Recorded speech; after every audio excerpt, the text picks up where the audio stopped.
Bazar güçten tasqab chiqalaydı. Ama o acizdan qo'llash qamalsiz. Iqtisodiy yangi izlanishlarga yetakchilik qiluvchi yangi kasblar tadrijiy holda o'zining hayotiy kuchini namoyon qilishga boshladi. Ayni vaqtda Rim imperiyasi yengilmas imperiya deb atalgan. Bu imperiya kafirchilikda qattiq mag'lub bo'lgan. Cho'ng kasatlashish davrlarini iqtisodshunaslar kafirchilikka so'qishdi. 1929-yildagi Amerikadagi og'ir iqtisodiy kasatlash davri ko'plagan shirkatlarni gangirtib qo'ydi. Bunun için IBM şirketime dal boşluğun içindeydi. John Worson efendi şu vakitte kattık oynayıp kaldı.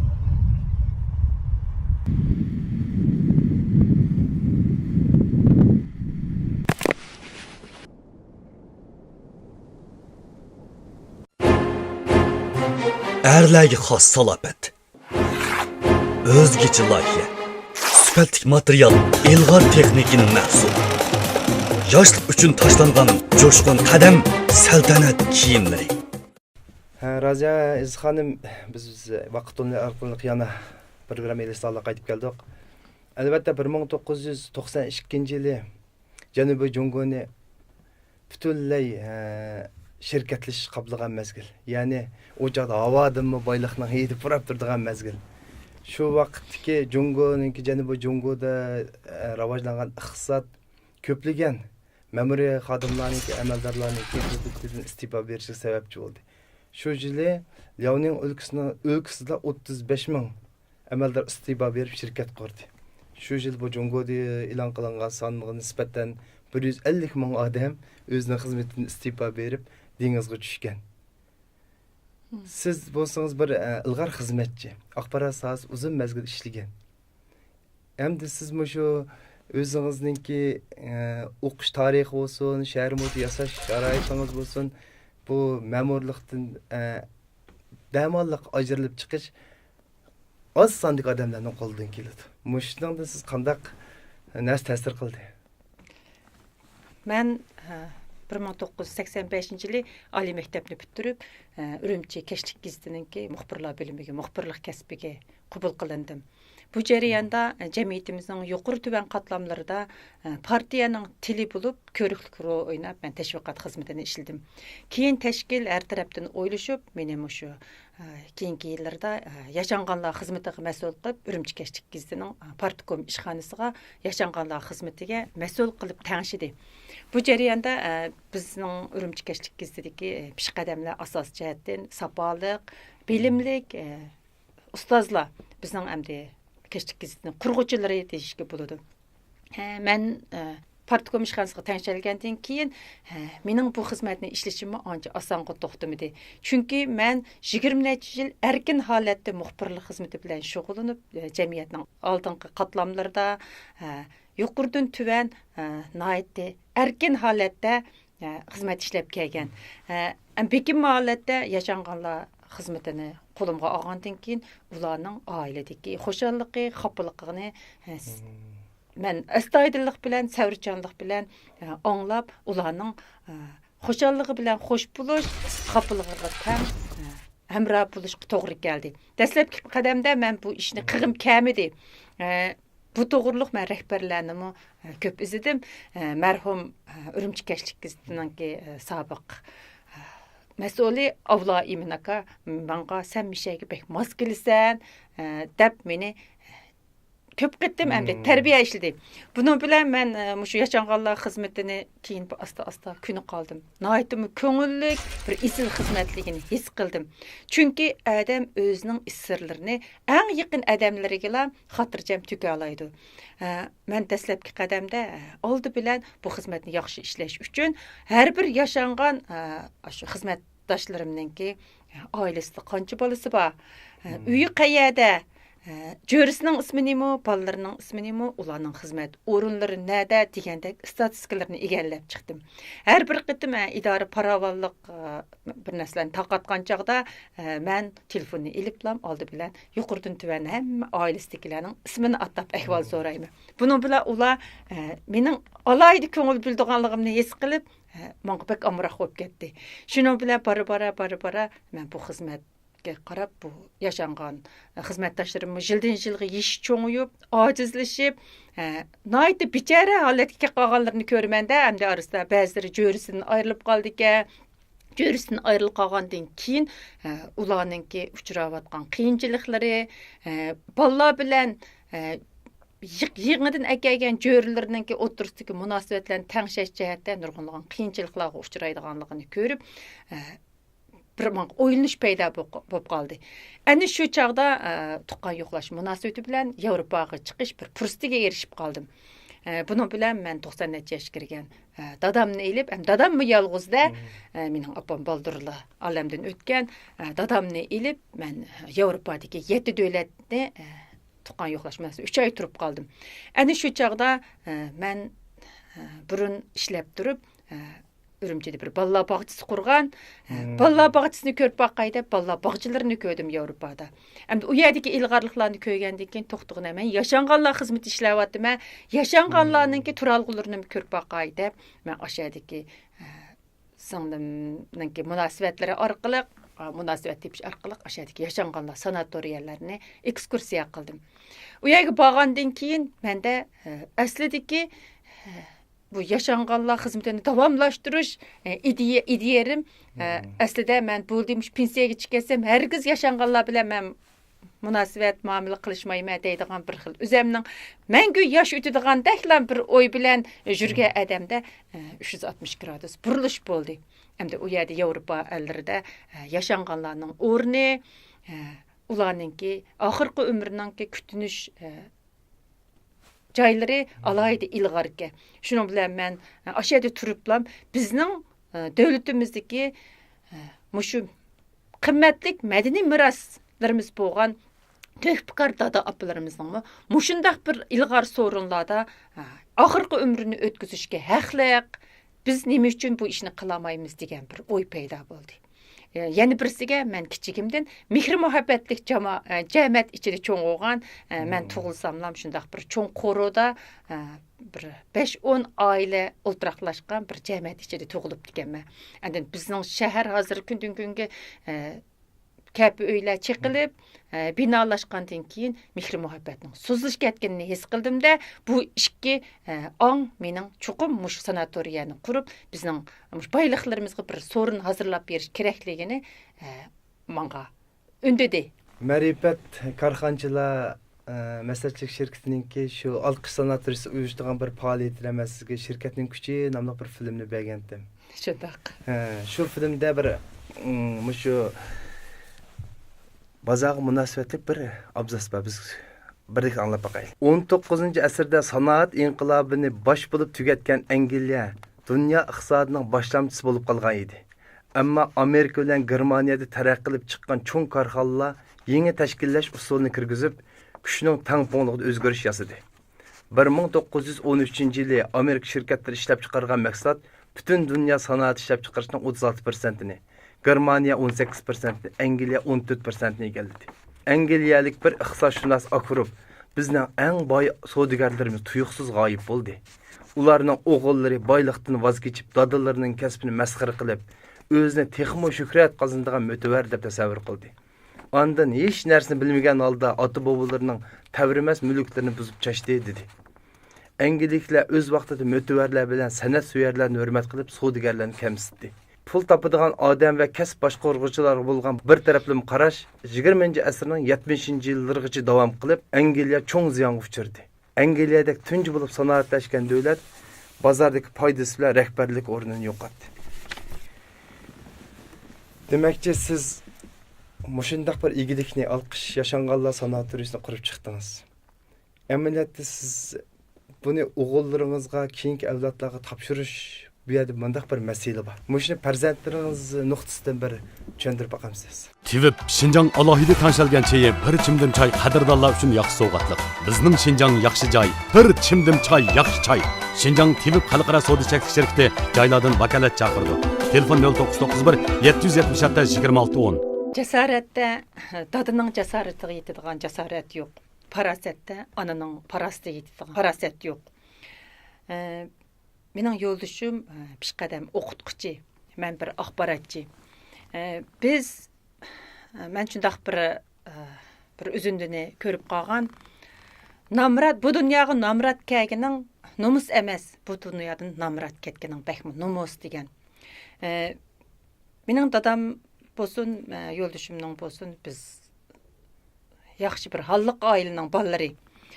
Ota-anam kichigimdan oddiy-soddiy turmush qilib, jamiyatga azroq hassi qo'shish, inson hayotida kessa keyniga qarasa o'zining hayotiga yuz kelishaligidek bir qimmat yaratish insonning hayotida kam bo'lsa bo'lmaydigan bir ish deb bizga nasihat qiladi. Biz ayol ikkimiz bolalarimizni yaxshi maktablarda yaxshi bilim olish uchun nurg'unlagan o'zimizning o'yin tomoshalarimizni chetga olib qo'yib turib, tirishchanlik ko'rsatdik. Hozircha bolalarimiz yomon emas, o'qib berdi. Ammo bizning bolalarimizmi bizga o'xshashni aytdim, oddiy-soddiy. Mening bolam hozir oliy maktabni bitirib, chet eldagi ma'lum bir maktabda yana davomli o'qiyotdi. Men mushu ishni qilish jarayonida meni yo'ldoshim, jasoratli dadam bekmi qo'llagan. Keyin men shu jabot tortib ketgan, jabot tortib mushning ichini ko'kaytirish, taraqqiy qildirish, o'zimga yot bo'lgan bir kasbni bugunga akilish uchun men ko'p qitim yosh to'kdim. Hozir xijil bo'laman, o'tgan yili mening ona maktabim, ya'ni Urumchi To'liq o'tiri maktabda mening menga dars bergan 30 ga yaqin o'qituvchilarim mening xo'shalligimga xo'sh bo'lish uchun mushu bir saxovat o'rni bilan billa bizning sanatoriyaga chiqibdi. Uning ichida bizning maktabdagi darvozaga qaraydigan xizmatchilardan tutib, hammasi to'liq chiqibdi. Ular hammasi pensiyaga chiqib, hozir endi sanatoriyalarda turg'udak yoshlikka. Eshikdan kirganda men emas, shunchalik yig'ladim endi, yig'lagandim, shunday yig'ladim. Hozir nomus qilman, shundan keyin u o'qituvchilarimning ko'chalarda ko'rsam mikrovatdimi? Shunday yig'ladim. Endi men keyin o'yladim, u faqat meningki tatgan japolarimga yig'lagan yig'i emas, mening xo'shallik yig'im. Balla o'zining ota-onasini ko'rganda, bir narsaga xush bo'lib ketganda yoki xafa bo'lganda dadin tikog'is keldi. Men birinchidan ashu ustozlarim meni tarbiyalab o'stagashga, ashni qila olganligim uchun xush bo'lib yig'lagan bo'lishi mumkin. Yana bir tarafdan tatgan japolarimga men mushtaq japolarni tatdim, sizlar nima dedinglar? Sizlar mening o'qituvchilarimdinglar, meni yetaklashinglar kerakdi-ku deb o'ktamlik qilib yig'lagan bo'lishim kerak deb o'ylayman. Mushu ishni qilish jarayonida men dadam bilan yo'ldoshimga bek topib qildim. Dadam hozir 96 yoshga kirdi. Ta bugungacha menga madad berib keldi. Yo'ldoshim shundoq. Men nurg'unlagan chiroyli so'rinlarni, do'stlarim bilan bo'lgan yig'ilishlarni, xizmatdoshlarim bilan bo'lgan sayohatlarni qurbon qildim. Ana shu chaqlarda men yosh o'g'an o'ynag'im keldi, bog'im keldi. Ana shu chaqlarda yo'ldoshimga topib qildim, dadamga topib qildim. Qarindoshlarim bo'lsa, sening nimanga yetmay mush japolarni tatsa, sening mishayga sog'an mablag'ing bilan sen qanday rohatlarni ko'rolmayding deb meni dastlabki qadamda aybladi. Do'stlarim shundoq. Lekin bu ishni boshlab ta bugungachilik meni dadam bilan yo'ldoshim, mendan cho'ng bir akam, sening qilayotgan ishing to'g'ri ish deb meni bu tarafdan yetakladi. Shundaqla mening ikki bolam, siz yig'lasangiz biz hayron qolyapmiz. Men endi u ba'zi chog'da o'zim tutolmay sirtlarda yig'ladim. Ba'zi chog'da yolg'iz uyda yig'ladim. Ba'zi chog'da atrofim bek kengri o'zinglar ko'rdinglar. Shu itizliklarning ichiga chiqib ovozimni qo'yib yig'ladim. İqtisod bisimi, emgak kuchi bisimi, men bir axborotchilikdan biroqli korxona o'rniga kirib, buni boshqarish bisimi yo'ldoshim ishlayotganki, men hozir endi baldur pensiya rasmiyatini o'tdim. Menga haqiqatan tas keldi. Ana shu chaqlarda eng oxirgi kuni bir kunisi yo'ldoshimga shunday dedim. Agar men eski ish qilgan bo'lsam-mu, sening qilganing to'g'ri deb qo'llamding, sen nimishqi meni to'simiding? O'zingmi jabot tatotsa, senga ichim og'riyotdi, o'zimga bek ichim og'ridi deb men yig'ladim. Lekin hozir u yig'laganlarimdan pushaymon qilaman. Mening bolalarim tatgan japolarimga qarab, bo'libmi o'g'lim, "Apa, siz kulishga muhtoj ana. Siz yig'lasangiz men hayron qolyapman" deb bir necha qitim dedi. Boshda ashtaq degan uningga muranjidim. Men mushta japot tatvatsam, ma bolam yana menga ichi og'rimaydigan o'xshaydi. Amaliyotda mening qilgan ishimninki ahamiyatli ish ekanligini mening bolam tushunibdi. Qizim tushunibdi. Qizim endi 10 necha yosh kirdi. Qizim dam olish kunlari sanatoriyaga berib, men bilan bilalam parvishkorlar yetishmisi parvishkor bo'ladi. Tozliqchilar yetishmisi tozliq qiladi. O'xshashlar meni bolalarim, qarindoshlarim tushundi. Mendan cho'ng akam sanatoriya qurilib ta bugungi kunga kelguncha mening atrofimda har haftalik dam olishni asos jihatdan bizning sanatoriyada o'tkazadi. U haqiqatan qarindoshlik mehr muhabbatini menga to'liq yetkazdi deb o'ylayman. Endi bir odamga moddiy jihatda yordam qilishli yordam bo'lmaydi ekan. Bu ma'naviy yordamninki tangdoshsiz yordam ekanligini men bu sanatoriyani qurgandan keyin his qildim.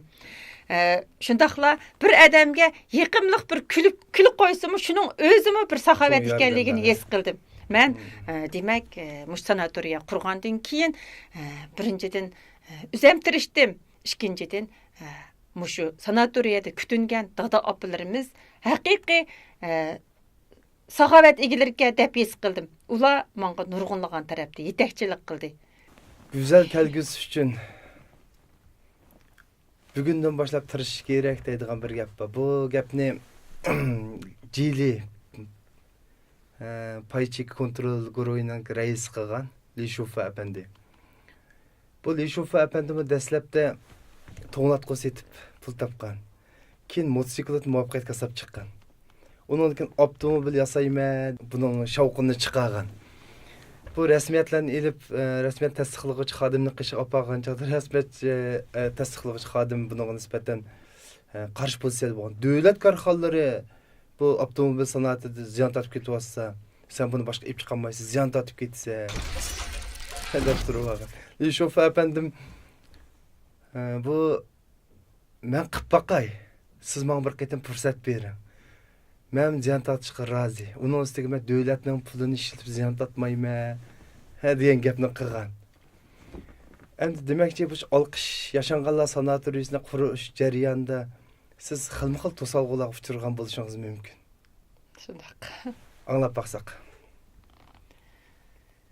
Men mushuni qurgandan keyin asli bir axyoqliq demdiq shahar bolasidan dehqonga aylanib ketdim. Meni ba'zida sirtin kirganlar dehqon holatimda uchirtdi. Ba'zilar oq xalatni kiyib parvishkorlar o'rnida xizmat qilayotganimni. Sizlar gapingizni bo'lib qo'ydim. Sizlar ish deyishga kelgan bir yigitninki sizniki aro so'rab shuningizni ko'rgan bir olti vakana. Siz sanatoriy alq sanatoriyisninki mas'ulni izlaydim desa shu sizni ko'rsatgan vaqt ishonmay qolibdi-ku. Shu itizga vaqtingizni ko'rib. Sizni xabar tepibsiz. Dastlabki qadamda biz emgak kuchidan bak qiynaldik. Bo'libmi shahar sirtida bir kunlik ish haqqi 100 so'mdan 200 so'mgachilik aylandi ekan. Qish to'shuydigan, o'g'it sepadigan bundaq ishlarni jismoniy emgak qildiganlarning ish haqqi bak yuqori bo'ldi ekan. Bo'libmi yoz kuni. Ana shundaq chaqda biz buning bardashlik berib bo'lamidik. Bizning maoshimizmi daldi bo'lmadi, iqtisod qilgan ilgari yiqqan deganlarimizning hech qaysi daldi bo'lmadi. Ko'plab qarz ilish bizga har tarafdan besim bo'ldi. Yo'ldishimga uqtamay yo'ldishim xizmatga ketgan chaqda men ichida ishlayotgan xizmatchilarim bilan birga parvishkor yetishmasa oq xalatni kiyib yashangan dada opalarimning zakisini almashtirdim, yuyindirdim, chochlarini tardim, parvishkor bo'ldim. Aşpez yetişmese, özüm çaqqan, qazan pişti, aşpez buldum. Endin bu etken tamaklarımı, yaşangan dada apilerimizge şundaq titidi. Ula işin oqşaptı, cinin balam qolungu deppämisin dese, teximi ilhamlanıp etip gittimi. Bir günü, muşu itizge oğuz sepedigan çağda, bizdenki muş işini qıldıgan balımız, micazi yok, şunda çarca getipti. Şunu ola men qarşı bereydi, maskını taqab, İşlerini kiyip, pələyini kiyip, harvada oğut düşüdüm. Әні şundaq çağda Ürümçi texnik işlər məktəbigə Ақсу tərəfdən bizninki Abnum rayonumuz qomuş. Ceycan'dan nuqtuluq farzandlarni tarbiyalab berib atgan maktabga mas'ul qilgan bir Adil ismli o'qituvchi Aqsu viloyatlik ma'rif idorasida xizmat qildi ekan. Bir apandim eshikdan kirib yo'ldoshimni tunuydi ekan. Aslida mishadi kelib mas'ulini izlaydim deb dedi. Men o'zim mas'uliman deb deyishga faqat ko'nglim unimidi. Chunki mening o vaqtdagi holatim bek bechara. Shuning bilan adan siz aşağı kirib tursangiz, balla chaqirib qo'ysin deb kirgizib o'tib, darhol arvamdagi o'g'itni itizg'i achqib bitib, yuz ko'zimni yuvib, darhol aslidagi kiyimimni kiyib, chiroyli yasinib kirdim. Angichilik balla Raziya xonim qani desa, oqida debdi. U kishi oqini bir aylanib kirib, meni topamabdi. Shu oqida deganda yo'q-ku desa, balla aşarib iştirib ketib atgan xonim shu debdiga bek ta'sirlanibdi. Bir muxbir, bir sanatoriyaning mas'uli, bir halliq oilaning farzandi mushundaq jafolarni tatib o'tibdi deb shundan keyin Islam maktabdan 70-80 ga yaqin o'quvchini akab mening osh tatib atgan jafolarimni bir kunda tugitib berdi. Shundan keyin men u maktabning o'rganish ulgusi bo'lib qoldim. Shu tariqada men xeyli vaqtgacha qattiq quruq ishlarni tanqildim. Buning bilan shu yerlik yezininki sekretarlari, kanit rahbarlari dastlabda meni tunimidi. Men tunishlik bermadim. Keyin bora mening ahvolimdan xabar topgandan keyin shu o'rindagi atvorliq dehqon xonimlarni pul deganni topidi, ayol xashlaydi deb yashayotgan ayol xodimlar bor ekan, xonimlar bor ekan, ashlarni bizniki ekskursiyaga akab o'rganish ulgusi qildi. Men hozir shu yerlik yezininki o'rganish ulgusi bo'lib qoldim. Hozir ashadagi har millat dehqon ayollari bilan birlikda faoliyatlariga qatnashaman, birlikda ko'ngil ichish faoliyatlarida bo'lsin, mayli dehqonchilik faoliyatlarida bo'lsin, men ulardan nurg'unlagan bilimlarga erishdim. Ham o'rganish ulgusi bo'lib qoldim. Ma Dolqin Qadir apandininki tafakkur deydigan bir programmasi bor. Shuningda yaxshi yorqin bir tema e'lon qilindi. O bo'lsin sodining o'zi bir eng chong saxovat degan. Sizninki Alqish sanatoriyasininki sharoitida necha yuz kishilik mehmon uzdalaydigan oltingiz borki. Bunun Gagner Karxanchilar klubi, Ma'rifat Karxanchilar klubi, onundan keyin TYT şirketi, Telegraf şirketi qatorliq nurg'un shirkatlar ashada necha kunlik faoliyatlarni ib beribdi. Mushu faoliyatlarni ib berishda sizga bo'lgan iqtisodiy jihatdan bo'lsin, ishlash jihatdan bo'lsin, mushatlarda qanday yordam bor?